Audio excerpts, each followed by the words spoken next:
Gabi-gabi ka magpapaangkin sa akin kapalit ng operasyon ng brother mo. Isang napakabigat na kondisyon ang sinabi ng doktor kay Antoinette. Pero ang mas nakakagulat pa ay nang mapansin ng doktor na kamukhang-kamukha niya ang adoptive brother ni Antoinette. At paanong kaboses ng adoptive mother ni Antoinette ang nawawalang ina ni Dr. Saldivar? Maaari kayang ang adoptive family ni Antoinette ang tunay na pamilya ng doktor?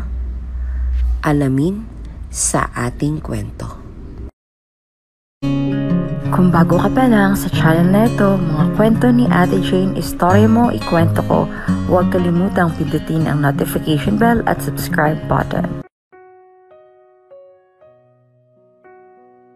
Kyran, gising na. Ramdam niya ang marahang pagtapik ng ina sa pisngi nito, kasabay ng marahang paghaplos sa mukha niya. Kahit na ilang beses niya nang imulat ang mga mata upang masaksihan ng ina sa huling pagkakataon, ay hindi niya ring magawa dahil tila ba may pwersang pumipigil sa kanya. Bangungot na naman ba? Nasa bangungot na naman ba siya? Aalis lang saglit si Mami. Muli nitong paalam na ikinapiling ng ulo niya sa pagtanggi sa gusto nitong mangyari. Ikaw na muna ang bahala sa daddy mo. Mami, mahina niyang tawag habang pinapakinggan niya ang boses nitong unti-unting humihina sa pandinig niya. Huwag mo akong iwan sa kanya, Mami. Huwag mo akong iwan dito. Mahal na mahal kita, anak. Babalikan kita. Pangako. Mabilis siyang umahon mula sa pagkakahiga, kasabay ng paghawak sa dibdib. Basang-basa ang ulo niya ng pawis at panay rin ang pag-angat sa dibdib niya dahil sa paghahabol ng hininga. Nang makita niya ang kwarto kung saan siya, wala siyang nagawa kundi hindi ang bumuntong hininga na lamang at nagdesisyong bumangon upang maghanda sa panibagong araw. Palagi na lang siyang dinadalaw ng bangungot. May katapusan nga ba ang bangungot na iyon? Natural lang iyon, Kyran. Sagot ni Cassandra sa kanya bago inilapag ang kanyang papel na nirequest rito. Hindi madaling gamutin ng trauma kahit na sabihin pa nating palagi kang nagpapatherapy. Hindi madaling gamutin ng trauma kahit na sabihin pa nating palagi kang nagpapatherapy. Hindi talaga nawawala sa isang iglap yan. I know. Mahinang usal ni Kyran sa kaibigan bago sumandal sa upuan. Kung may paraan lang para matapos na ang lahat. Hindi mo naman kailangan pilitin ang sarili mo tulad ng ginawa mo sa ex-girlfriend mo, bro. Biro ni Cassandra na indismiran niya. Hindi tuloy nito napigilan ng matawa bago sumandal sa mesang nasa pagitan nila. Umamin ka nga sa akin, Kyran. Trauma ba talaga ito tungkol sa past ng family mo? O tungkol pa rin sa ex-girlfriend mo? This trauma has nothing to do with her, Cassandra. Asik nito na tinawanan ng kaibigan. Tumayo siya sa upuan niya at nagpaalam. Babalik na lang uli ako sa susunod na linggo para sa therapy. Salamat sa pagsira ng araw ko. Anytime, Doc Kyran. Muli nitong biro bago humalakhak. Nagtatrabaho si Kyran sa ospital ng pagmamayari ng daddy niya. Isa itong gwapo at mabukod na isang cardiothoracic surgeon. Sa tuwing may mahirap na lumalapit sa kanya upang humingi ng tulong sa pagpapa-opera, malugod niya itong tinutulungan. Ngunit sa paglipas ng maraming taon, at dahil na rin sa ginawang panloloko ng girlfriend niya, tuluyan na rin nag-iba ang tingin niya sa lahat ng tao. Ginagamit lang siya ng mga ito. Sinasamantala lang ng mga taong ito ang kabaitan niya para hindi makapagbayad sa operasyon, tulad ng ginawa na nobya niya sa kanya dati. Nakakatawa lang isipin para sa kanya na sobrang lambot ng puso niya para sa lahat. Ni hindi niya nga napapansing ginagamit lang siya ng mga ito, tulad ng ginawa niya ng pinakamamahal niyang dating nobya. Doc Kyran, tawag ng isang matandang magsasaka. Nagpatuloy lang siya sa paglalakad upang lagpasan ng matanda. Ngunit mabilis siya nitong hinawakan sa braso at lumuhod sa harapan niya na ikinatigil niya. Marami ang napatingin sa direksyon nilang dalawa ng matanda nang hindi sa ginawa nitong pagluhod at pagkagulgol sa harap niya. Dok Saldivar, nakikiusap po ako sa iyo. Hagulgol nito bago naluluhang tumingala sa kanya. Kailangan ng apo ko na maoperahan sa puso. Parang awa mo na. Tulungan niyo po kami. Kahapon pa narito ang matanda sa ospital. Dahil sa kawalan ng pera, paulit-ulit siya nitong ginugulo at pinakikiusapan na operahan ng kanyang anak. Simula nung niloko siya ng dati niyang nobya, huminto na rin siya sa pagbibigay ng libreng operasyon sa lahat. Kaya naman hindi niya maintindihan kung bakit panay pa rin ang lapit sa kanya ng iba. Kahit alam naman ng mga ito na tatanggihan lang sila nito. Kayo lang pong nakikita ko makakatulong sa anak ko. Kung wala kayong pera, hindi ko rin ho kayo matutulungan. Sagot ni Kyren, sabay tanggal ng kamay ng matanda sa braso niya. Kung gusto mo po ng operasyon, maghanap po kayo ng pera. At kapag nakahanap na po kayo ng pera, tsaka na ho kayo humarap sa akin. Mabilis niyang tinahak ang daan patungo sa opisina niya nang hindi lumilingon sa matanda na gumagawa ng iskandalo sa labi ng ospital. Nag-cross ang mata nila ng apo nitong nakaupo sa wheelchair. Sa halip na maawa, ay pait ang naramdaman niya, lalo nang nag-flash sa memorya niya ang mukha ng babaeng nanloko sa kanya dati na tinulungan niya na libre. Sa ganitong paraan niya nakilala si Abigail, ang dati niya nobya. Hindi niya maipagkakailang nang dahil sa ginawang panloloko ni Abigail sa kanya, ay tila ba nagbago ang prinsipyo niya sa buhay. Paano mo nga ba tutulungan ng mga taong umagabyado sa'yo at sa pagiging mabuti mo? Lumaki si Dr. Kyren Saldivar sa isang kilalang pamilya. Ang pamilya lang naman niya ang nagmamay-ari ng pinakamalaking ospital sa probinsya nila. Ang daddy niya ang sole owner ng ospital na pinagtatrabahuan niya, kaya naman kahit na magwaldas siya ng pera para sa isang babae o hindi naman kaya ay mag-donate siya ng malaking pera sa charities, ay walang mawawala sa kanila. Marami ang nangangarap ng buhay na mayroon siya ngayon. Mayaman, nakapagtapos ng pag-aaral sa isang sikat na universidad. Gwapo, matalino, lahat na yata ng katangian na gusto ng isang babae ay nasa kanya na. Mabait siya at palagi siyang nagsasagawa ng mga libreng operasyon sa mga mahihirap na pamilya noon. Pero tuluyan nagbago ang prinsipyo niya sa buhay nang dahil sa panlolokong ginawa sa kanya ni Abigail. Tinulungan niya itong maoperahan ng libre. Ngunit anong ginawa nitong kabayaran sa kabutihang ipinamalas niya? Iniwan siya. Iniwan siya nito. Kaya naman hindi rin niya masisi ang lahat dahil sa ginawa nitong paggamit sa kanya. Hindi siguro pinalaki ng maayos ng mga magulang niya yan. Rinig niyang bulong ng mga taong pasyenteng na daraanan niya na binabaliwala niya na lang. Tama sila. Hindi siya napalaki ng maayos ng mga magulang niya dahil wala naman ang mga ito sa tabi niya nang lumalaki siya. Nakakatawa lang isipin na sa kabila ng mga ginawa mong kabutihan sa lahat ng taong humingi sa iyo ng tulong noon, tila ba nakalimutan na nila ang lahat ng naitulong mo sa kanila. Lumaki siya sa isang sirang pamilya. Abusado ang daddy niya, habang ang mami niya naman ay iniwan siya noong maliit pa lang siya. Isa lang ito sa mga dahilan kung bakit hanggang ngayon ay kumukonsulta siya sa isang psychiatrist sa tulong ni Cassandra upang kahit na papaano ay gumaling na rin ang trauma niya mula sa nakaraan. Nakarating sa akin yung nangyari kahapon sa lobby.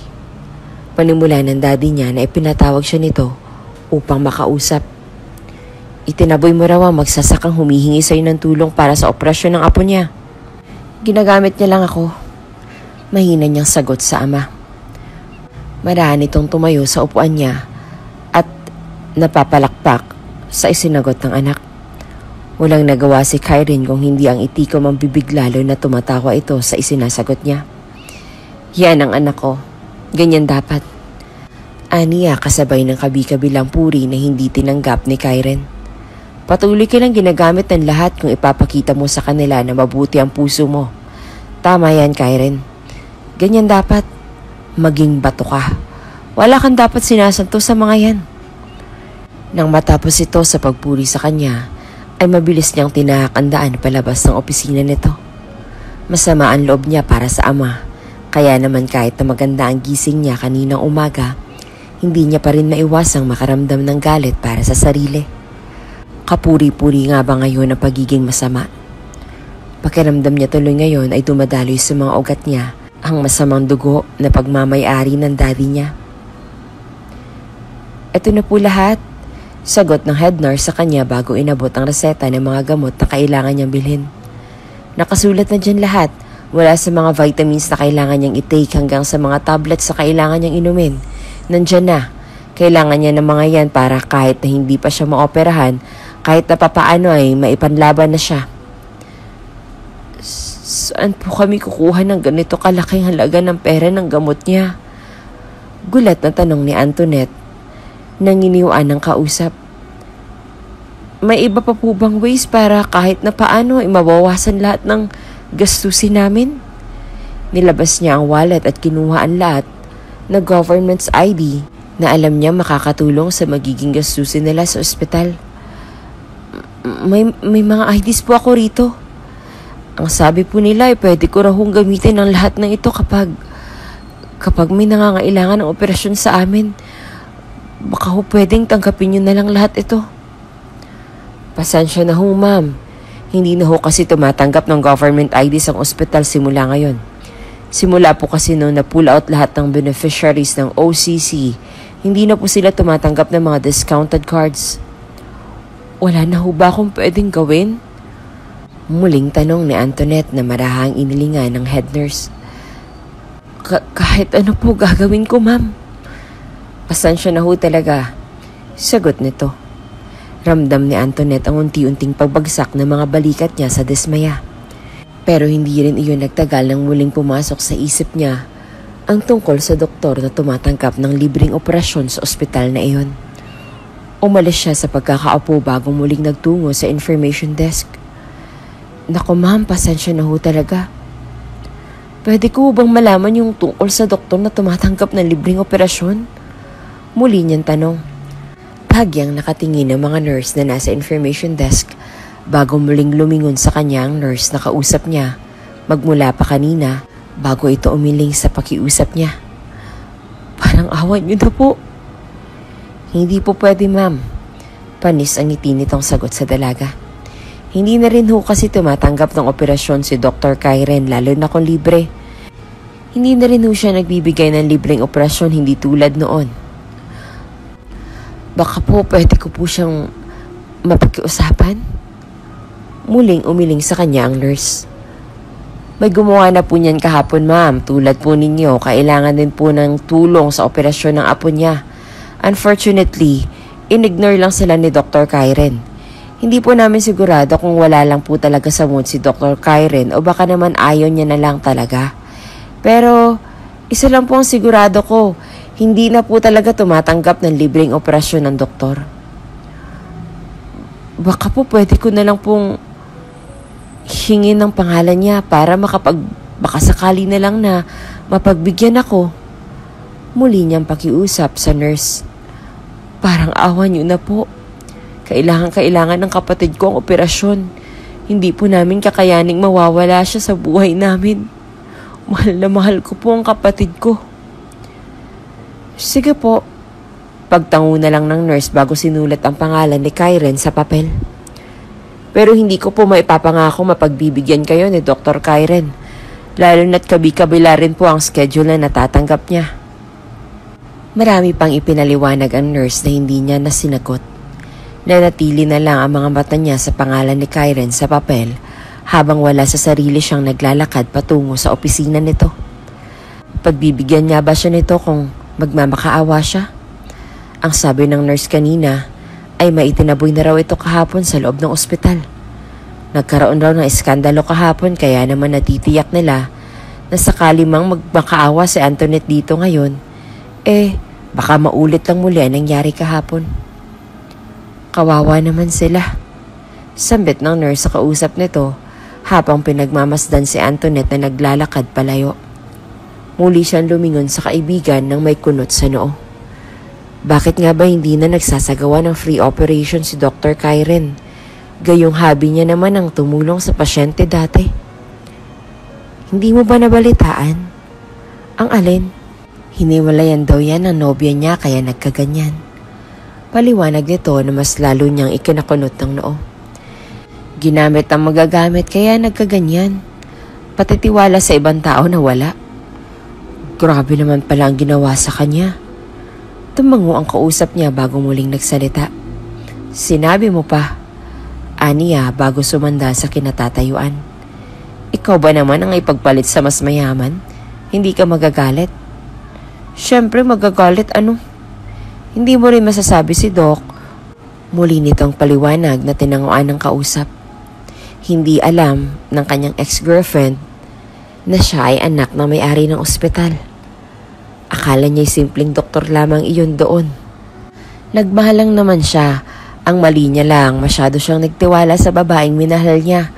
Kaya ang ending, iniwanan at ipinagpalit siya sa mas mayaman. Alam mo kung sino? Secret na lang.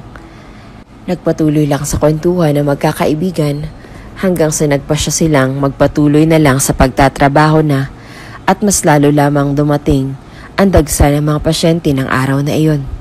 Sa kabilang banda naman ay walang buhay na tinungo ni Antoinette ang opisina ni Karen. Kakatok na sana siya rito.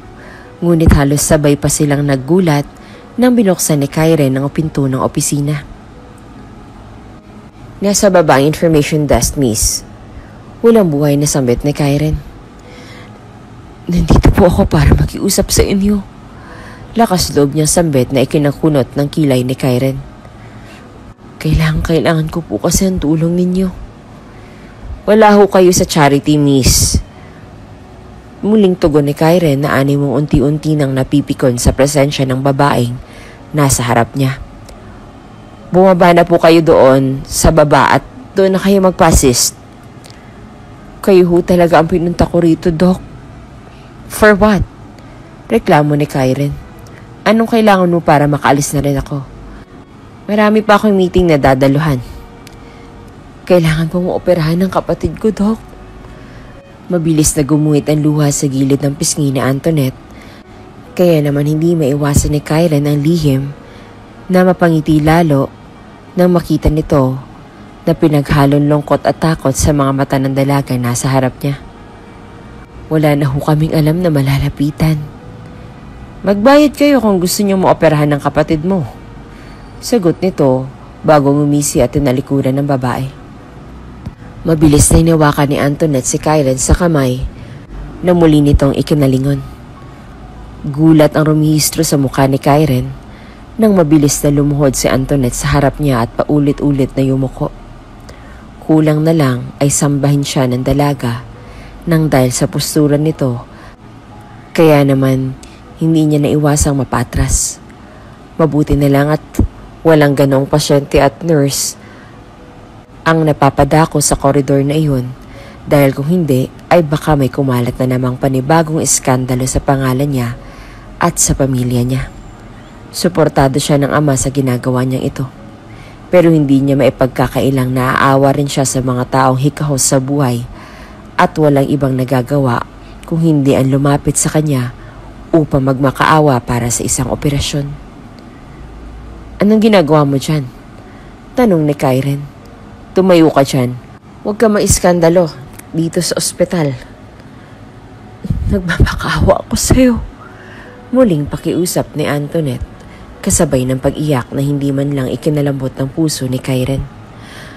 Kailangan ng kapatid ko ng operasyon.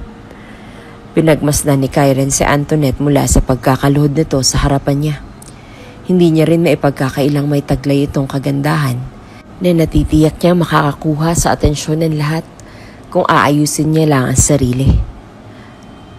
Para matapos na sa madramang eksenang ito, nakaisip ng madilim na plano si Karen. Medyo late na siya sa dadaluhang ground rounds kaya naman bago pa siya tuluyang patalsikin sa pwesto ng daddy niya, ay nakaisip siya ng isang planong alam niyang tatanggihan ng babaeng ito na nasa harap niya. May mapapala ba ako sa'yo kapag pinagbigyan kita sa gusto mong mangyari? Umayo sa pagkakaluhod si Antoinette at naluluhang tumingala sa doktor na nasa harap niya. Ngumiti ito sa kanya Kaya naman natitiyak niyang anumang oras ay papayag na ito sa pagtulong sa kanya at sa kapatid niya. Gagawin ko ang lahat. Magtatrabaho ako para sa inyo. Kung kailangan niyo ho rito sa ospital, tagalinis, tagahugas ng mga equipments niyo o janitress, magtatrabaho ho ako. Marami akong empleyado, miss. Sagot ulit ni Kyren bago siyang muling pinagmasdan sa pagkakaluhod niya sa harap nito. Willing ka bang gawin ang lahat na ipapagawa ko sa'yo? Marahan siyang tumango sa binata kahit na alam niyang may naaamoy na siyang kakaiba sa mga gusto nitong mangyari. At mukhang hindi na siya nagkamali sa iniisip niya. Sige, operahan ko ang kapatid mo sa isang kondisyon. Sambit nito na ikinatigil ng luha niya. Papayag kang magpaangkin sa akin gabi-gabi. Kapag sinabi kong gusto kita, sasama ka sa akin at sa kahit saan ko man gusto magpunta. Kahit anumang oras. Ano pong ibig sabihin ninyo? Nagkibit balikat si Kyren habang nangingiti sa mga maitim na balak niya sa dalaga. Pantawid oras, plaything, play toy. Para usan, call it what you want. Yun ang kailangan ko. Maibibigay mo ba? Tanong ni Kyren na hindi sinagot ni Antoinette. Ngumisi siya sa naging reaksyon nito bago humalikip-kip sa harap niya. So you're expecting talaga na tutulungan ko kayo ng kapatid mo na walang hinihinging kapalit? Tingin mo ba ganun ako karupok tulad ng inaasahan mo? Wala nang libre sa mundo ngayon, miss. Swerte ka pa nga dahil sarili mo lang hinihingi ko. Mabilis na tumayo si Antoinette mula sa pagkakaluhod at mabilis na sinampal si Kyren na ikinatigil niya sa kakangisi. Para yan sa pagiging bastos mo. Diin nitong sambit na matunog niyang ikinangisi. Doktor ka ba talaga? Para hingin sa akin ang mga bagay na yan? Humarap akong tao sa'yo, Dr. Kyren. Sana naman kahit natanggihan mo ako sa hinihingi ko sa'yo, respetuhin mo rin ako. Kahit na hindi na lang bilang babae, Dok. Kahit bilang tao na lang. Magpaka-professional ka naman. Doktor ka pa naman. Madim niyang tiningnan si Kyren magmula ulo hanggang paa bago siya nagkalakas ng loob na umalis sa lugar na iyon. Hindi niya inaasahan na iyon ang hihingin ni Kyren sa kanya. Ano bang tingin ng doktor na iyon sa kanya? Maganda at formal naman ang suot na t-shirt niya. Hindi naman kabastos-bastos ang damit na suot niya kaya naman hindi niya maintindihan kung bakit iyon ang hinihinging kapalit ni Kyren sa kanya. Naiiwan si Kyren sa koridor na iyon na animong gulat sa pangyayari. Marahan niyang hinawakan ng pisngi at agad na nangisi.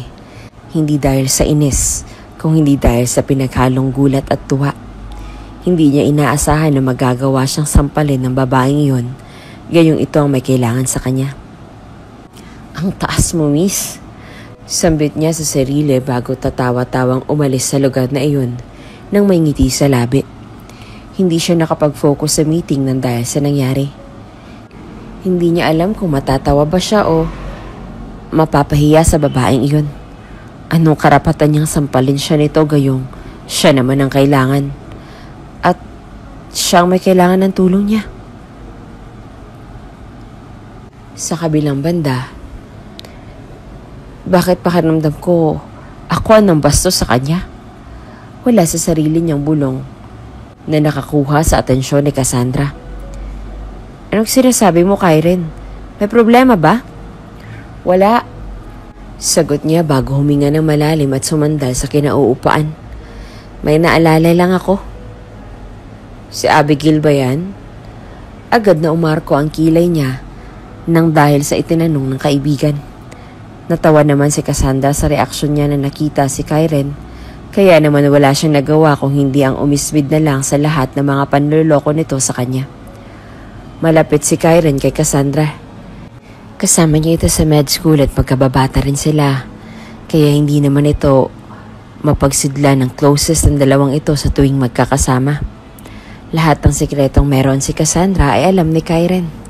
At ganoon din naman si Kyren sa kanya. Based sa nangyari kanina, hindi niya tuloy alam kung babanggitin niya ito sa kaibigan gayong siya naman ang napahiya sa babaeng iyon. Sa huli ay nagdesisyon siyang kimkimin na lamang sa kaibigan ng lahat. Natitiyak niya kasing pagtatawanan lang siya nito sa oras ng magbanggit siya rito tungkol sa bagay na iyon. Ito pala ang kauna-unahang pagkakataon na binasted ng isang babae si Karen, kaya naman hindi niya napigilang mapangiti sa sarili. Hindi niya kasi akalaing may mababasted pa rin sa kanya sa kabila ng pangalan at pamilyang mayroon siya. Sa kabilang banda naman, pag-uwi sa bahay ay agad na nanlaki ang mga mata ni Antoinette nang makita niya nakahandusay sa sahig at walang malay ang kapatid. Mabilis niya itong pinasan at muli isinugod sa ospital upang tuluyan ng ipakonfine. Please, iligtas niyo ang kapatid ko. Naluluha niyang pakiusap sa lahat ng naroon. Vincent, parang awa mo na, huwag ka susuko. Pakiusap niya sa kapatid bago niya nabitawan ang kamay nito, lalo na nang isinugod ito sa emergency room. Ang sabi ng mga doktor na tumingin sa kapatid niya ay kinakailangan na raw itong maoperahan sa lalong madaling panahon. Dahil sa kawalan ng pera at dahil na rin sa pagmamadali ng mga ito, isa na lang nakikitang paraan ni Antoinette na makakatulong sa kanya at sa kaginhawaan ng kapatid niya. Isinugod siya ng ate niya sa emergency ward kanina. Balita ng nurse na nakausap ni Antoinette kanina. Unfortunately, wala pang pera ang kapatid niya para sa operasyon niya. Paulit-ulit niya nga akong tinatanong kanina kung meron bang paraan daw kahit na paano ay maging libre ang operasyon ng kapatid niya. Kawawa naman ang kapatid niya. Sambit naman ng nurse na kausap niya bago lumingon sa binatilyong wala pa ring malay hanggang ngayon. Kung may maitutulong lang talaga ako, baka ako nang tumulong sa kanya. Tumango ang nurse na nasa tabi nila. Kita niyo ba yung pagod sa mukha ng ate niya kanina? Halata namang gumagawa talaga ng paraan yung kapatid niya para mailigtas lang siya. Hindi mapagilan ni Kyren na makinig sa mga pinagkukwentuhan ng mga nurse na nasa tabi niya. Bakas ang awa sa mga mata nito na hindi man lang makikita sa mga mata niya ngayon. Hindi niya rin tuloy maiwasang alalahanin ang mukha ng babaeng lumapit sa kanya upang humingi ng tulong kanina. Kahit na nakakaramdam ng awa para sa babaeng iyon, ay hindi niya pa rin maiwasang makaramdam ng kaunting galit nang dahil sa ginawa niya. Pakiramdam niya ay nabastos siya sa ginawa nitong pananampal sa kanya. Pero hindi niya rin maipagkakailang may kasalanan din siya. Marahil ay nabastusan nito sa sinabi niya kaya naman hindi niya rin masisisi ang kawawang babae. Magkakwentuhan lang ba kayo dyan? Pagkuha niya sa atensyon ng tatlo na kaagad na nagpa-alerto sa kanila. Pakihanda ang pasyente for blood test and x-rays. Kailangan iyon bago mag-undergo ng surgery. Pero Doc, banat ng nurse na ikinaangat ng tingin niya. Hindi pa po nakakahanap ng... Gawin niyo kung ano ang sinasabi ko. Sambit ni Kyren bago lumingon sa pasyenteng walang malay. Kailangan niya ng operasyon as soon as possible. Nang lumabas si Kyren sa kwarto ng kapatid ni Antoinette, ay ramdam niya ang pagsunod ng kung sino sa likod niya. Sa halip na matakot ay nagdesisyon na lang siyang magpatuloy sa paglalakad hanggang sa makarating siya sa elevator. Nang pasarado na ang pintuan niyon, ay siya naman pagsulpot ni Antoinette at pagpasok nito sa loob ng elevator kung saan naroon siya. Bahagyang nanginginig sa Antoinette sa muli niyang pagpapakita sa doktor na kanina lang ay nasampal niya. Pansin din ni Kyren ang panlalamig at panginginig sa takot ni Antoinette, kaya naman wala siyang nagawa kung hindi ang mapangisi at mapailing sa sarili. It's nice to see you here again, miss. Akala ko hindi ka na muling magpapakita pa sa akin. Bati niya. Hindi siya kinibo ni Antoinette kaya naman wala siyang nagawa kung hindi ang nangingiting magkibit ng balikat bago magdesisyon lumakad palabas ng elevator nang bumukas ito. Walang tao sa koridor nang lumabas siya. Ito rin ang ginamit niyang tiyempo ni Antoinette upang makausap na masinsina ng doktor na kanina lang ay nasampal niya nang dahil sa pagiging bastos dito. Doc, nawala ang ngiti sa labi ni Kyren bago kunot noong lumingon sa kanya. Anong kailangan mo sa akin ngayon? Huminga ng malalim sa Antoinette sa dilim ng mga titig nito sa kanya bago tumayo ng tuwid sa harap na to. Papayag na ho ako sa anong gusto niyo mangyari. Buong tapang niyang sambit. Pakiramdam niya ay nakikipagsundo siya sa isang demonyo sa harap ni Karen ngayon. Malalim at madilim ang titig ni Karen sa kanya, kaya naman hindi niya maiwasang manliit sa sarili, lalo na't pinagtasan siya nito ng kilay. Pumapayag saan? Magpaangkit sa'yo. Pikit mata niyang sambit na lihim na ikinagulat ni Karen. Pumapayag na ako sa gusto mo mangyari. Alang-alang sa ikabubuti ng kapatid ko. Pumapayag na ako. Bagaman nagulat sa naging desisyon ni Antoinette, ay itinago na lang ni Karen ang gulat niya sa pagnisin nito. Hindi niya inaasahan na papayag ito sa gusto niya mangyari, lalo na't buo ang loob nito kanina na hindi siya papayag sa gusto ni Karen. Ano nga ba ang nagtulak kay Antoinette at bakit ganito kadesidido si Antoinette sa gustong mangyari ni Karen? Ang bilis mo namang magdesisyon, miss. Papuri ni Karen sa kanya na ikinaiwas niya ng tingin. Ang akala ko ba para sa kapatid ko? Pikit mata niyang sambit na marahang tinanguan si Karen. Para sa kapatid ko. Sige, pumapayag na ako. Sige, pag-usapan natin ang tungkol sa bagay na yan sa loob ng opisina ko. Niyaya ni Karen sa Antoinette na pumasok sa loob ng opisina niya upang magkaroon ng agreement sa pagitan nilang dalawa. Nanginginig na pinirmahan ni Antoinette ang kontratang ibinigay ni Karen sa kanya, habang si Karen naman ay nakamasid lang sa ikinikilos ni Antoinette sa harap niya. Alam niyang napipilitan lang si Antoinette na pumayag dahil may kailangan siya rito, kaya naman hindi maiwasan ni Karen ang makaramdam ng dismaya sa sarili kung bakit niya nga ba pinupwersa ang isang babae na gawin ang bagay na iyon kapalit ng kabutihan ng ibang tao. Mahal na mahal mo talagang kapatid mo, ano? Wala sa sariling sambit ni Karen habang nakatitig sa dalaga na kayuko sa harap niya. Ano bang espesyal sa kanya na hindi mo kayang ibitawan na lang? Pagmamahal bilang kapatid. Mahinang sagot ni Antoinette na ikinatango ni Karen. Siya lang meron ako. Silang dalawa lang ng nanay niyang pamilyang meron ako. Hindi ko kakayaning mabuhay na wala sila sa tabi ko, Dok. Ang buong akala ni Karen ay matapang lang si Antoinette. Hindi niya lubos akalaing may kahinain din ito tulad niya. Hindi rin nagtagal ay dumating na rin ang araw na pinagkasunduan nila.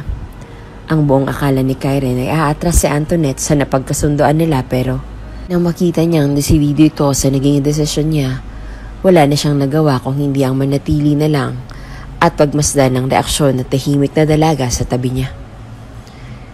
You still have your chance para umatras, miss. Sambit niya habang abala ang mga mata niya sa pagmamaneho. Hindi naman kita pwedeng persahin sa gusto kong mangyari. Hindi ako aatras. Sagot na lang nito na nangingiti niyang ipinagkibit balikat. Narito na tayo eh. Ngayon pa ba ako aatras? Sige, sabi mo yan eh. Aniya na lihim na inismiran si Antoinette. Basta't I'm not forcing you, ha? Katulad na napagkasunduan nilang dalawa, sinamantala ni Karen ang pagkakataong iyon para makuha si Antoinette. Sa una ay kinakabahan at nagdadalawang isip pa siya sa nangyari dahil lang napipilitan lang si Antoinette sa gusto niyang makuha mula rito. Ngunit hindi rin naman niya kayang palagpasin ang mga oportunidad na nakahain sa kanya, lalo na ngayong handa na rin siya. Nagsimula sila sa mababaw na halikan hanggang sa unti-unti itong lumalalim. Noong una ay hindi na gumaganti ng halik si Antoinette. Pero nang nadala siya sa emosyon at sa galing ng paghalik ni Karen, doon siya nagsimulang gumanti ng mga halik sa lalaki. Bumaba ang halik ni Karen sa leeg ni Antoinette na ikinapikit nito sa pinaghalong kaba at pananabik sa pangyayari. Kung hindi ka komportable sa mga nakikita mo, pwede ka namang pumikit na lang. Suwestyon ni Karen na mariing ikinailing ni Antoinette. Don't worry, dahil dadahan-dahanin ko lang para hindi ka mabigla. Dahan-dahan na ngang tinanggal ng lalaki ang mga botones ng damit ni Antoinette. Bumalaga sa kanya ang malalaki at bilog na dibdib ni Antoinette. Doon ay hinalikan at nilaro niya ang dalawang umbok na tayong-tayo sa harap ng dibdib ni Antoinette. Galing sa sofa ay binuhat niya ang dalaga at ibinato sa kama. Napaigtad na lang ang dalaga at napasabunot sa buhok ni Karen nang maramdaman niya ang pinaghalong sarap at sakit nang maglabas-masok na ang doktor sa dalaga. I'm almost there. Huling banggit ng binata bago ito magpakawala at magtalsikan. Kailangan niyang maiparaos. Nakaramdam naman ng gulat si Karen nang malaman niyang berhen pa si Antoinette. Nung unay nagdalawang isip pa ito kung itutuloy ang paggalaw niya sa ganoon at hindi na muling masaktan pa si Antoinette. Ngunit ang babae na rin mismo ang pumilit sa kanyang magpatuloy na lang. I'm sorry. Hindi ko alam. Just go. Bulong ni Antoinette na bagamat nahiya ay namamalipit naman sa sakit na nangyari. Ipagpatuloy mo lang. Nandito na rin naman tayo. You can do it one more time. Puno ng guilt si Karen sa nangyari sa gabing iyon. Kaya naman nang sumapit na ang umaga, naganda na siya ng para sa umagahan nilang dalawa upang kahit paano ay makabawi man lang sa ginawa niya kay Antoinette. Namumula ang mukha ni Antoinette na makita niya si Karen na mag-isang nag-aagahan sa dining room. Kunot noong nag-angat ng tingin si Karen sa kanya na makita itong bihis na at handa nang umalis. Where are you going, miss? Tanong niya. May pangalan ako. Usal nito sa mababang tono bago isinukbit ang bag sa balikat. At saka may pupuntahan ako. Dadalawin ko sa ospital yung kapatid ko. Dediretso rin naman ako sa ospital mamaya. Bakit hindi ka na lang sumabay sa akin? Hindi na. Ayoko nang makaabala pa. Namumulan niyang pagtanggi bago niya tinalikuran si Karen upang magsuot ng sapatos. Nahihiya ka ba dahil sa nangyari sa atin kagabi? Tanong ni Karen na ikinagitla niya bago siya tuluyang lumingin dito. Nakangisi ito habang abala sa paghihiwa ng bacon sa pinggan. Hindi siya nakatingin kay Antoinette ngunit halata naman sa mukha niya na nakikiramdam siya sa ginawa nito. Hindi mo kailangan mahiya dahil alam ko naman nag-enjoy ka sa ginawa nating dalawa. Ugali mo ba talaga yan, ang magbalik tanaw sa lahat na nangyari? Reklamo na tanong ni Antoinette na ikinatawa niya. Ang babaw mo ah. That's your first time though. Hindi ka ba natutuwa na isang doktor na nakauna sa'yo? Pastos, singhal ni Antoinette bago nagpatuloy sa pag-aayos ng sapatos. Hintayin mo ko sa ayaw at gusto mo, miss. Ang sabi ko, may pangalan ako. Muling singhal ni Antoinette na inismeran si Karen. Ngayong may nangyari sa pagitan nilang dalawa ni Karen, ay ayaw niyang marinig pa ito nang tawagin siya sa pangalang iyon. Antoinette or whatsoever ang pangalan mo, magsistay ka rito at nagre-breakfast kasama ako. Wala sa kontrata natin ng magbuhay asawa, sagot naman ni Antoinette. Wala rin naman sa kontratang pinirmahan natin na mag-assume. Taas kilay na sambit ni Karen na ikinapula ng mukha ni Antoinette. Kakain ka ng breakfast whether you like it or not. Ugali mo ba talaga yan? Ang alin na naman. Ang magpaka-dominate. Natuwa si Karen nang dahil sa mga tanong nito. Wala naman nagawa si Antoinette kung hindi ang umismid at napilitang sumali sa breakfast kasama ang lalaking iyon. Ngunit ang sanay breakfast lamang ay nauwi sa ibang kainan. Muli na namang nag-isa ang kanilang mga katawan. Natuloy ang operasyon ng kapatid ni Antoinette kaya naman lubos-lubos ang pasasalamat niya kay Karen na ngayon ay kasama nila sa kwarto ng kapatid niya. Hindi mo na ako kailangang pasalamatan pa, Antoinette. Sambit ni Karen na ikinatipid ng ngiti ni Antoinette. Ginagawa ko lang ang napagkasundoan nating dalawa. Hindi rin nagtagal ay nagkamalay ang kapatid niya. Ramdam ni Antoinette ang paghawak ng nanay niya sa kamay niya nang sandaling nagkaroon na ng oras na makapag-usap sila ng masinsinan. Pasensya ka na sa amin, anak.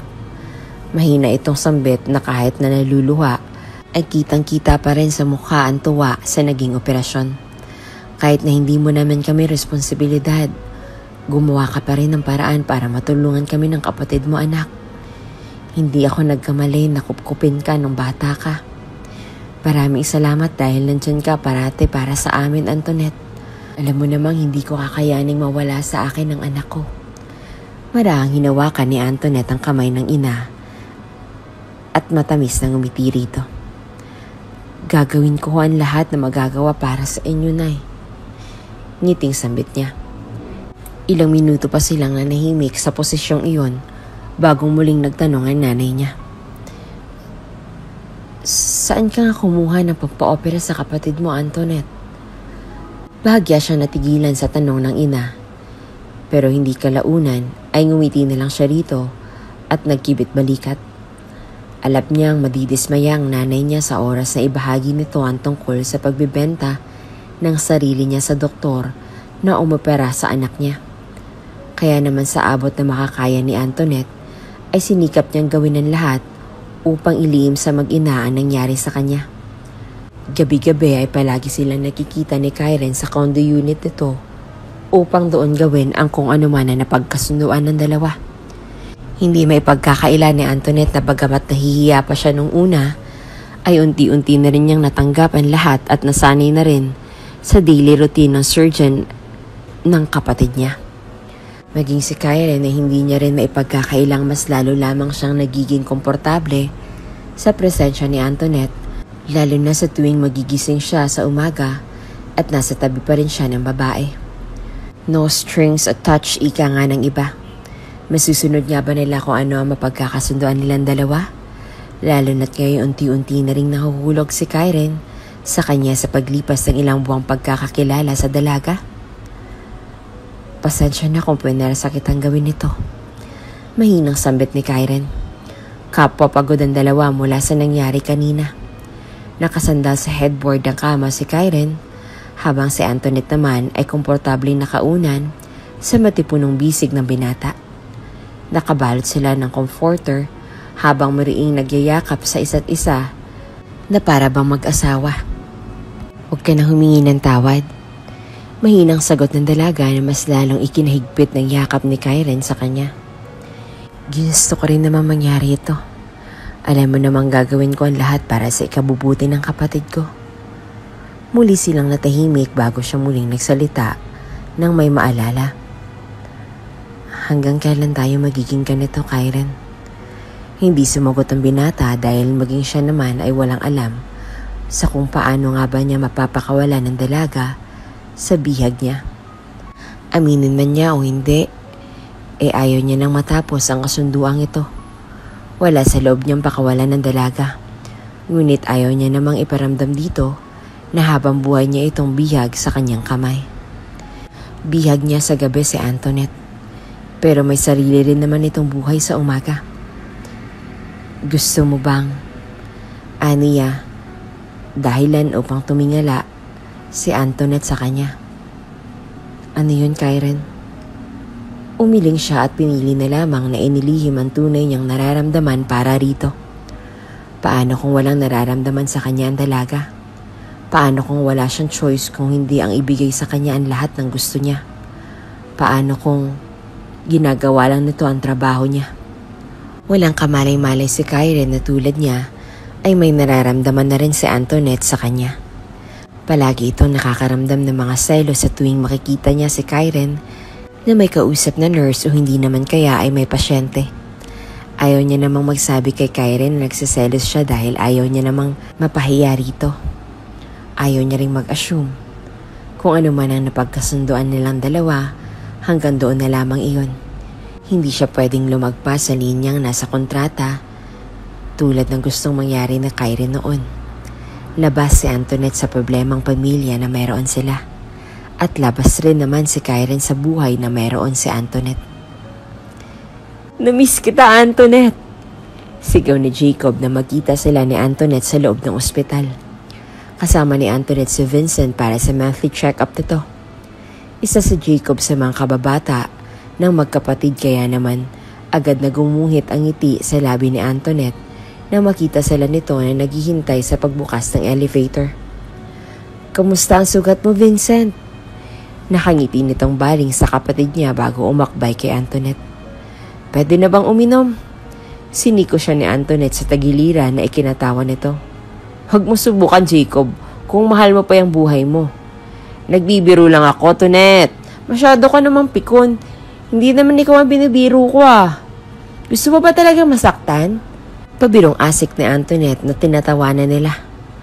Nang bumukas ang elevator, siya namang paggagitla ni Kyren sa nakita. Agad niyang tinago sa likod ang isang peraso ng bulaklak na ibibigay niya sana kay Antoinette mamaya. "Good morning, Doc." Nakangiting bati ni Jacob sa kanya na wala sa sarili niyang tinanguan. "Saan niyo gustong mag-lunch mamaya pagkatapos ng check-up nitong bayaw ko?" Maging si Antoinette ay nabigla sa presensya ni Kyren sa harap niya. Nagdalawang isip pa nga siya kung papasok ba siya sa elevator o hindi na. Pero wala din naman siyang nagawa nung hinila na siya ni Jacob papasok. "Good morning, Doc." Bati ni Vincent na nakangiti niyang tinanguan. Dahil sa pagkakaasiwa ay hindi niya nabinati si Kyren. Wala namang nagawa si Kyren kung hindi ang itikom ang bibig nitong habang pinapakinggan si Jacob sa pagsasalita ng kung ano-ano.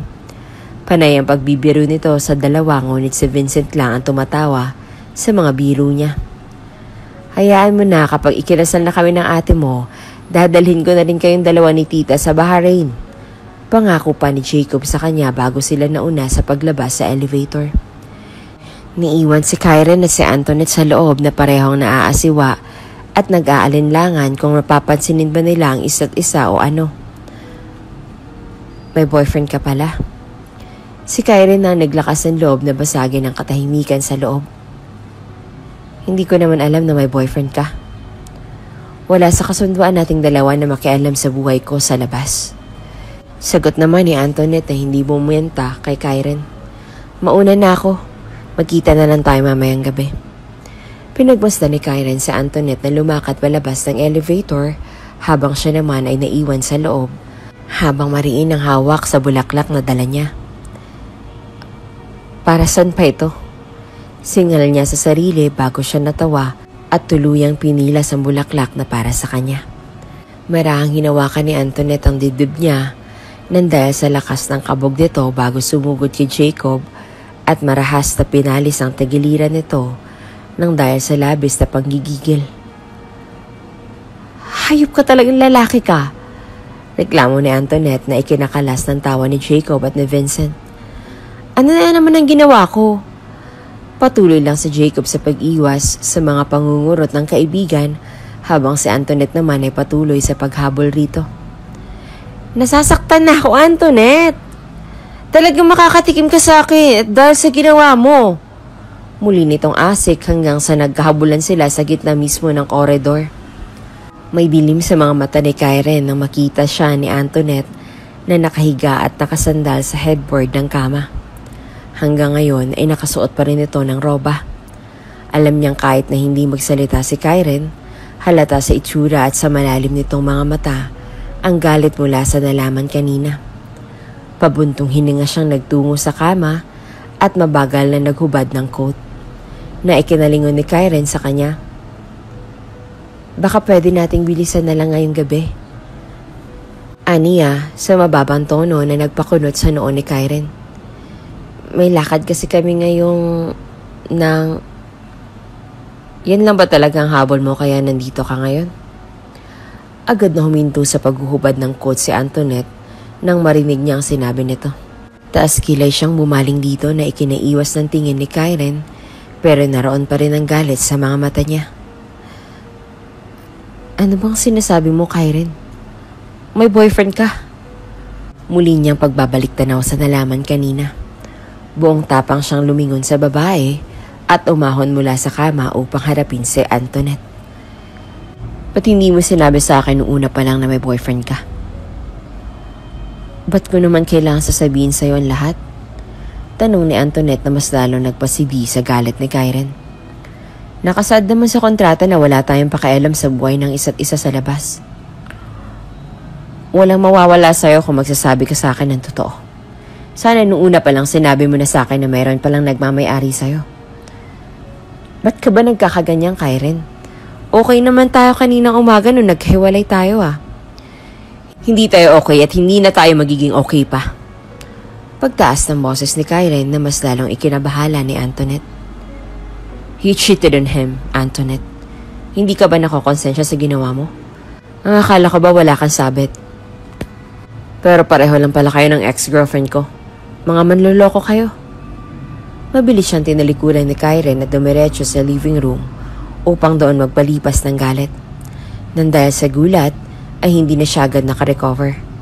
Pero nang sandaling nagkaroon na siya ng lakas ng loob, doon niya sinundan si Karen. So what kung may boyfriend ako? Kung sinabi ko bang may boyfriend ako, tutulungan mo pa rin ba ako sa operasyon ng kapatid ko? Nag-iisip ka ba talaga, Karen? So you're saying na ginamit mo lang ako para sa benepisyo niyong dalawa? Ano sinasabi mong ginamit ka namin? Takang tanong ni Antoinette bago sarkastikong natawa. Yun ang napagkasunduan nating dalawa, diba?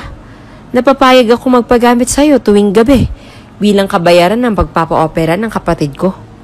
Huwag mo sabihin na ginamit ka lang namin dahil hindi kami katulad ng mga taong gumamit sa'yo. Pareho lang tayo nakinabang sa kontratang iyon. Mabilis na lumandas ang luha sa gilid ng mga mata ni Antoinette na nagpahinahon kay Karen.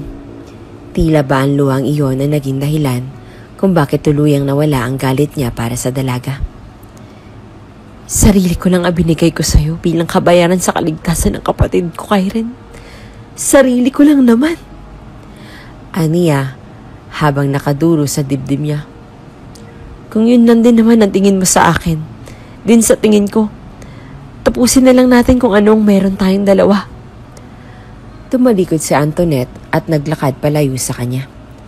Ramdam niya ang paghawak ni Karen sa braso niya upang hilahin siya patungo rito at sinalubong ng isang mahigpit na yakap. Ano bang meron tayo, Antoinette? Nalulahang tanong ni Karen bago niya ibinaon ang mukha sa leeg ni Antoinette. Kasi ako, mahal na mahal kita. Hindi ko alam kung kailan. Hindi ko alam kung paano. Basta't nagising na lang ako na may nararamdaman na ako sa'yo. Umalis siya sa pagkakayakap at marahang hinawakan ang mukha ni Antoinette upang punasan ang luha sa mukha nito. Break up with him, Antoinette. Aniya na unti-unting tinanguan ni Antoinette. Please, break up with him. Hindi ko kaya, Antoinette. Hindi ko kaya na mawala ka sa tabi ko. He's gay. Mahinang sambit na Antoinette na ikinatigil ni Karen. We're not a thing. Walang namamagitan sa aming dalawa dahil bakla si Jacob. Mahinang mura ni Karen na ikinatawa ni Antoinette. Mabilis na hinalikan ni Karen sa Antoinette hanggang sa gumanti na rin ito ng halik sa kanya. Ang buong akala ni Karen ay may namagitan sa kanilang dalawa ng lalaking kasama niya kanina. Ngayong nalaman niya na ang tungkol sa tunay na katauhan, hindi niya na napigilan ang sarili niyang matuwa sa nangyari. Nang gabi ring iyon ay may nangyaring muli sa kanila. Ipinaramdam ni Karen kay Antoinette kung gaano niya ito kamahal ang dalaga at mukhang pareho lang din sila ng nararamdaman dahil sa bawat halik niya rito, buong loob namang gumaganti rin ng halik si Antoinette. And the rest is history, ika nga. Nagising mula sa pagkakatulog si Antoinette ang maramdaman niyang gumagalaw si Karen sa gilid niya. Anong ginagawa mo, Karen? Pagising niya sa binata, ngunit nagpatuloy lang ito sa pag-ungol na para bang mahinahabol siya sa panaginip. Binabangot ka ba? Karen, wake up! Mami, huwag mo akong iwanan kay Daddy. Patuloy na pakikiusap ni Karen habang panay sa pagbaling ng ulo niya. Mami, huwag mo akong iwanan sa kanya. Karen! Mami! Mabilis na umahon sa pagkakahiga si Karen at halos mapatalon sa gulat na makita si Antoinette na nasa gilid niya. Kunot noo itong nakatitig sa kanya habang patuloy sa paghaplos sa braso niya na para bang pinapakalma siya nito. Antoinette, wala na si Mami. Parang bata niyang sumbong kay Antoinette. Walang nagawa si Antoinette kung hindi ang maawa sa kanya bago siya nito binigyan ng isang mahigpit na yakap na nagpakalma sa kanya. Wala na si Mami. Iniwan na ako ng Mami ko. Basang-basa ang ulo niya sa pawis dahil sa nangyari. Dito niya inamin kay Antoinette ang tungkol sa traumang meron siya noon na dala niya hanggang ngayon. Nabanggit niya rin sa dalaga na palagi siyang kumukonsulta sa psychiatrist upang kahit na paano ay gumaling na siya sa traumang ibinigay ng mga magulang niya sa kanya nang maliit pa lamang siya. Huwag ka na mag-alala dahil nandito ako, Karen.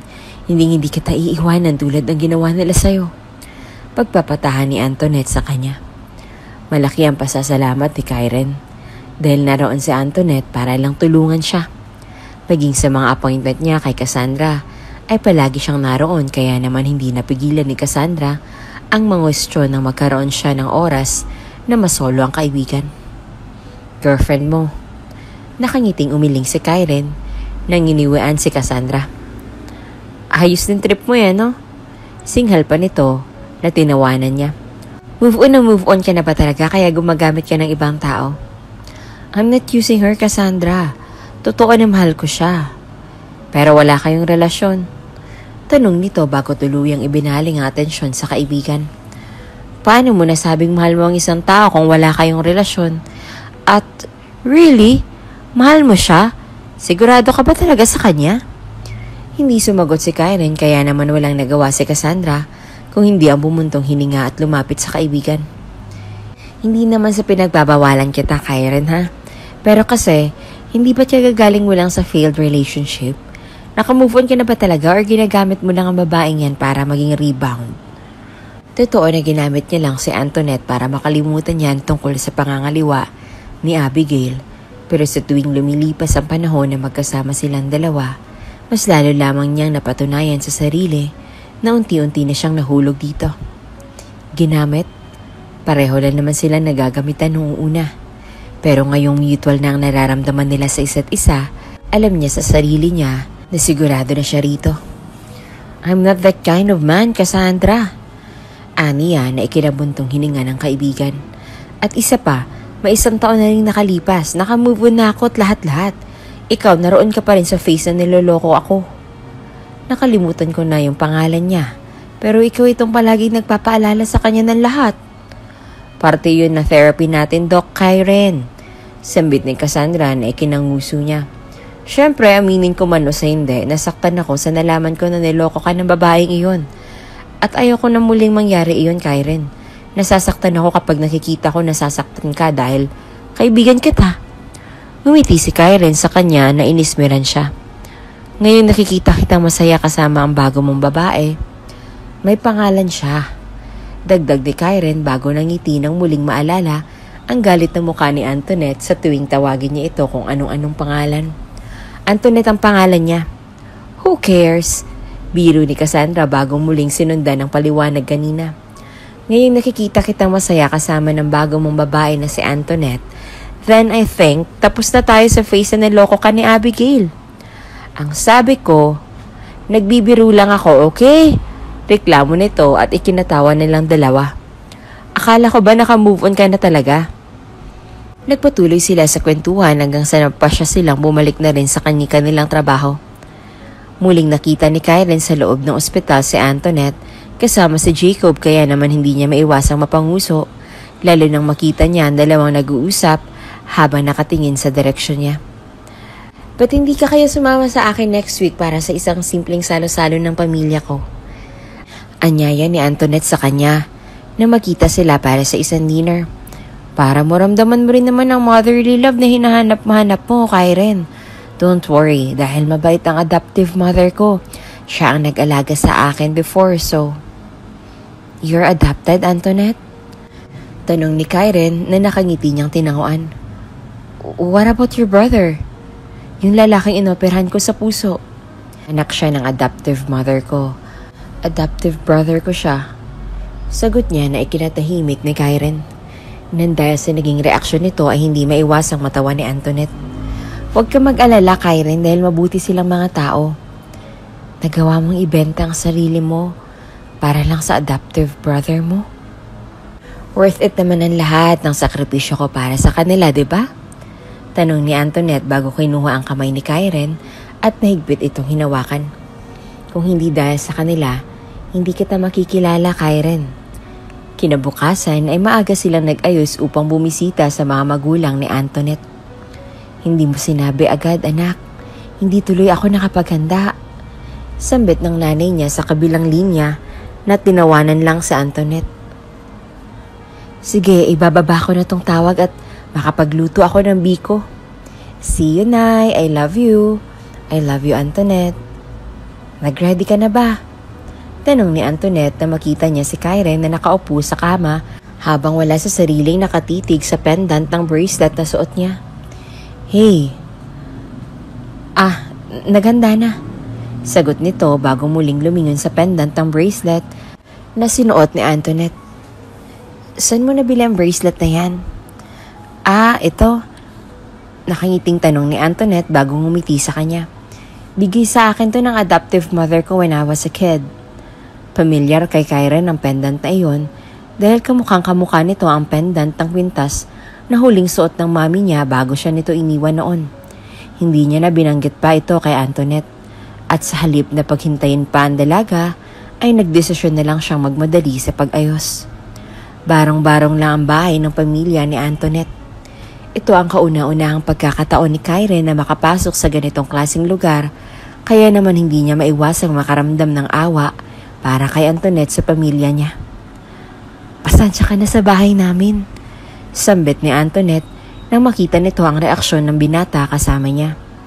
Ganitong bahay lang kasi ang afford ng family ko. Hindi mo naman kailangang humingi ng pasensya, Antoinette. This is your home. And wala naman nakakahiya sa bahay na ito. Saad nito na pasikreto niyang ikinangiti. Nay, narito na kami. Sandali lang. Lumabas sa maliit na kwarto ang binatang inoperahan niya. May 6 na taon na lang ang agwat nito sa kanya kaya naman hindi niya maiwasang mapangiti, lalo na nang umiti sa kanya ang binata. Welcome mo sa bahay namin, Dr. Karen. Just call me Kuya. Saad ni Karen na ikinangiti nito. Pinaupo niya si Vincent sa kawayang upuan habang si Antoinette naman ay abala sa pagsasalin ng tubig sa baso. Maging ang baso nila sa bahay ay gawa lang sa recycled plastic cups, kaya naman hindi naiwasan ni Karen ang mangiti na lang. Tama ang sinabi niya. Hindi naman kailangan mahiya ni Antoinette, lalo na't wala naman talagang kahiya-hiya sa pagkakaroon ng ganitong klaseng buhay. Mabuti nga siya at may kompletong pamilya. May magulang siyang naririyan para sa kanya. Hindi tulad niya na may ama nga pero hindi naman ito maramdaman ang pagiging ama nito sa kanya. Antoinette, pakidala mo na lang itong biko habang naghayos ako rito. Bili ng nanay niya na nagmumula sa kusina. Sandali lang ha, sambit ni Antoinette bago iniwan ang dalawa. Habang wala si Antoinette ay sinamantala na ni Karen ang pagkakataong iyon upang kamustahin si Vincent. Salamat nga ho pala sa tinulong niyo sa akin, sagot ni Vincent na ikinangiti at itinangupa niya. Utang ko po sa inyo ang buhay ko. Wala kang utang sa akin, Vincent. Ginawa ko lang naman ang trabaho ko bilang doktor at isa pa, mabait sa akin ng ate mo kaya binigyan ko siya ng pabor, sagot ni Karen.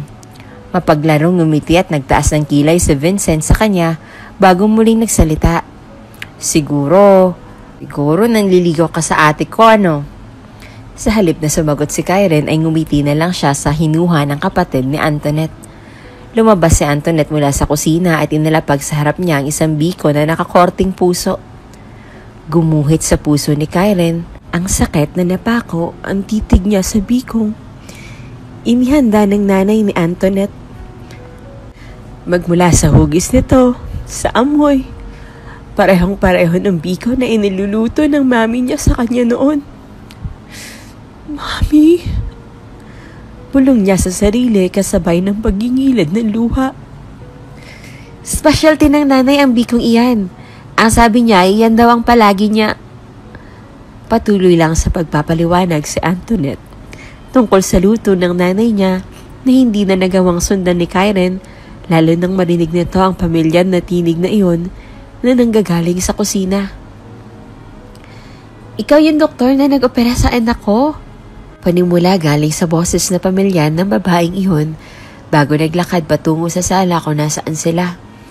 Naku Dok, utang ko ho sa inyo lahat-lahat. Pasensya na rin ho kung ito lang rin ang nahanda namin para sa'yo. Hindi sumagot si Karen. Sa halip na kumibo, ay naluluha na lang siyang tumayo sa kinauupuan at sinalubong ng yakap ang babaeng iyon. Agad na nagitla ang tatlo sa ginawa niya. Ngunit para kay Karen, hindi na importante sa kanyang reaksyon ng mga nakakita sa ginawa niya.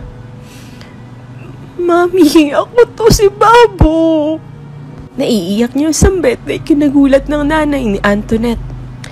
Nagbaba siya ng tingin sa nanay at tuluyan na itong hinarap upang makita rin na nagugulat nitong reaksyon.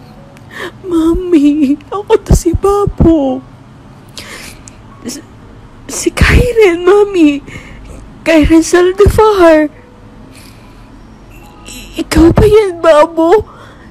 Mahinang sambit ng ina niya bago siya nito tuluyang niyakap at lumuha sa dibdib ng anak. Patawarin mo ako, anak. Kuryosidad ang bumalat sa magkakapatid nang dahil sa nakita. Pareho silang hindi makapaniwala sa nasaksihan. Bakit parang kilalang kilala ng doktor na iyon ang nanay nilang dalawa? At ano sinasabi nilang Babo? Anak ko si Karen at kapatid niya sa dugo si Vincent. Naluluhang paliwanag ng nanay nila na ikinagulat ng dalawa. Maliit pa lang si Karen nang iniwan ko siya sa pangangalaga ng daddy niya. Hindi ko kinaya ang pangahabuso niya sa akin, kaya iniwanan ko siya. Paano po nangyaring magkapatid silang dalawa ni Vincent, Nay? Nagugulahang tanong ni Antoinette. Sabay lingon sa magkapatid na talaga namang magkamukha. Buntis ako noon at gustong ipalaglag ng daddy mo ang pinagbubuntis ko dahil sa mali niyang akala. Ang akala niya ay nabuntis ako ng lalaking pinagseselosan niya. Wala siyang ideya na siya ang ama ng pinagbubuntis ko. Ayoko ipalaglag ang anak ko dahil natatakot ako. Aniya, bago niyakap si Vincent at naluluhang lumingon kay Karen na ngayon ay nakayuko mula sa pagkakaupo. Mahal na mahal ko ang kapatid mo at nakokonsensya ako sa gusto niyang gawin ko, Karen. Tumakas ako at iniwan kita hindi dahil sa hindi kita mahal. Tumakas ako at iniwan kita para mailigtas ko ang kapatid mo. Bakit hindi mo naman ako binalikan kung ganoon, Mami? Malungkot na tanong ni Karen, dahilan kung bakit mabilis siyang hinawakan ng ina sa kamay na nakakuha ng atensyon niya. Nangako ka sa akin na babalikan mo ako. Ano nangyari sa mga ako mo, Mami? Bumalik ako, Karen, anak. Sagot ng nanay niya na muling ikinalandas ng luha niya sa gilid ng mga mata. Bumalik ako para bawiin ka. Pero pinagtapuyan lang ako ng daddy mo. Pinagbantaan niya ako na sa oras na bumalik ako para bawiin ka. Hindi na kita muling makikita pa. Natakot ako kasi baka meron siyang gawing ibang kakawasak ng buhay mo. Kaya iniwan mo ako? Dagdag ni Karen na naluluhang ikinailing ng nanay niya. Iniwan kita sa kanya dahil alam ko magiging maganda ang buhay mo. Dahil kaya kanyang tustusan. Sambit niya na hindi na muling kinibo ni Karen. Mahal na mahal ko kayong dalawa ni Vincent, mga anak. Kayo lang ang kayamanang meron ako. Patawarin mo ako kung iniwan kita dati. Naging selfish ako. Hindi ko naisip ang kapakanan mo dahil ang mahalaga para sa akin noon ay ang kaligtasan ng kapatid mo. Naging madamdamin ang tagpong iyon para sa mag-ina. Nakinig lang si Antoinette sa emosyonal na pag-uusap ng dalawa habang si Vincent naman ay walang nagawa kung hindi ang manahimik at lihim na sisihin ang sarili. Kung pumayag lang ba ang nanay niya na ipa-abort siya tulad ng kagustuhan ng daddy nila, may pag-asa ba na muling mabuo ang pamilya ng kuya niya? Tinapik siya sa balikat ni Karen at ikinatingala niya. Pwede ko bang maramdaman ang yakap ng kapatid ko? Nakangiti ngunit naluluhang pakiusap ni Karen. Tumayo si Vincent sa kinatatayuan at binigyan ng isang mahigpit na yakap ang doktor na nagligtas sa buhay niya na hindi niya inaasahang kapatid niya rin sa dugo. Nanggaling ka sa kanya? Tanong ng daddy niya nang pinatawag siya nito sa opisina. Gusto mo ba talagang mamatay, Kyren? Muling sigaw nito. Hindi siya nagpakita ng kahit anong takot sa ama na ikinangisin nito ng dahil sa gulat. Tama nga si Mami, masama kang tao. Pagbibitaw salita ni Kyren bago ibinaba sa mesa ng daddy niya ang resignation letter na ginawa niya kahapon. Tapos na ako sa'yo. Magre-resign na ako sa posisyon ko. Nababaliw ka na ba? Nanggagalaiting sigaw ng daddy niya nang dahil sa desisyon ng anak. Talaga ipapapalit mo ang buhay mo na meron ka para lang sa babaeng iyon? Nilalason niya lang ang isip mo para magalit ka sa akin. Mayaman ka na, nasa tuktok ka na. May pangalan ka na at propesyon. Nilalason niya lang ang utak mo dahil alam niyang may mahihita siya sa'yo. Sa halip na makinig, ay nagdesisyon na lang si Kyren na palabasin sa kabilang tenga ang kung anumang masasakit na salita ang ibinato ng daddy niya sa dati nitong asawa. Importante pa nga ba sa kanya ang mga insulto nito? Hindi siya katulad mo. Mahinahong tugon ni Kyren na ikinalaki ng mga mata ng daddy niya sa galit. Hindi siya katulad mo na manggagamit. Hindi siya katulad mo na walang respeto sa mga tao na kakasama mo. Hindi siya tulad mong halimaw. Ano sinasabi mo? Mabilis na lumapit sa kanya ang daddy niya at kunelyuhan siya. Sa halip na matakot, ay ngumisi na lang siya upang ipakita rito na hindi siya natatakot, hindi tulad noon. Sasaktan mo ako? Muling tanong ni Kyren na ikinagigil sa galit ng daddy niya. Saktan mo ako! Ipakita mo sa lahat kung gaano ka kasamang magulang. Ipakita mo sa lahat ng taong naririto na masama kang tao. Pati sa asawa at anak mo, sinaktan mo. Tumahimik ka. Sobrang swerte ni Vincent dahil hindi kanya nakilala bilang ama. Muli pa niyang nadagdag na naging dahilan kung bakit natigilan ng daddy nito sa gulat. Naiinggit ako sa kanya dahil lumaki siya sa piling ni Mami. Hindi siya tulad ko lumaki sa halimaw na katulad mo. Mabilis siyang itinulak ng daddy niya palayo sa kanya at ikinaupo niya sa sahig. Ramdam niya na ngayon ang pamamaga ng pisngi niya dahil sa suntok na iginawad nito sa kanya. Nagkakaganyan ka dahil gusto mong bumalik sa mami mo? Natatawa ngunit may bahid na sarkastiko nitong tanong na ikinasama ng titig ni Kyren sa ama. Sige, sumama ka sa kanya. Magpakasasa kayong tatlo sa buhay, dagang meron siya at anak niya. Yan ang gusto mo, di ba? Pwes doon ka sa kanya. Tingnan ko lang kung hindi ka gumapang pabalik sa akin pagdating ng panahon. So iniisip mo na babalik ako sa'yo? Natatawang tanong ni Kyren bago siya tumayo at ngumisi sa ama. Well, salamat sa kalayaang binigay mo. Huwag kang mag-alala. Dahil kahit magkakanda-kuba-kuba ako sa trabaho, hindi ako babalik sa abusive na katulad mo. Mabilis niyang tinalikuran ng ama upang makalabas sa impyernong iyon. Narinig niya ang pagbabasag nito ng mga gamit sa loob ng opisina niya na hindi niya muling pinansin pa. Dok, kailangan po ng... Mabilis niyang hinubad ang ID na suot niya at nagmamadaling umalis sa lugar na iyon. Hindi ka ba nagsisisi? Tanong ni Antoinette na makita sila ng araw na iyon. I mean, nasa iyo ng lahat. Pangalan, propesyon. Kulang na lang ay sambahin ka ng lahat sa lahat ng bagay na meron ka. Hindi ko kailangan ng kayamanan at pangalan, Antoinette. Sagot niya sa talaga na ikinangiti nito. Hindi ko kailangan ng mga bagay ng mga taong tulad niya na kailangan lang at mahalaga ay pera. Wala akong ibang kailangan kundi ikaw, ang nanay ko at ang kapatid ko lang. Ngumiti si Antoinette sa kanya at yumakap. Bagay na nagpangiti sa kanya bago tuluyang gumanti ng yakap sa dalaga. Hindi rin nagtagal ay nagpakasal ang dalawa sa isang pribadong isla na pagdesisyonan ng dalawa na bumuo ng pamilya kasama ng totoo niyang nanay at kapatid. Epilogue. Matapos ang 3 taon, nakatanggap ng tawag si Kyren mula sa opisina ng kanyang daddy Nalaman nitong inatake sa puso ang daddy at pumanaw na. Pero ang mas nakakagulat na ginawa ng daddy ay iniwan nito lahat ng ari-arian niya, hindi lamang kay Karen, kundi pati sa kapatid nitong si Vincent.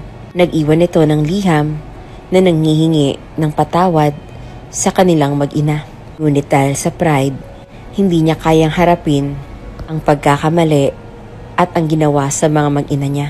Pero sa paraan man lang ng pag-iwan ng pera sa kanila at ari-arian, ito ay isang paraan para sabihin niyang nire-recognize niya rin si Vincent na kanyang anak. At doon na nga po nagtatapos ang ating kwento. Maraming salamat sa pakikinig.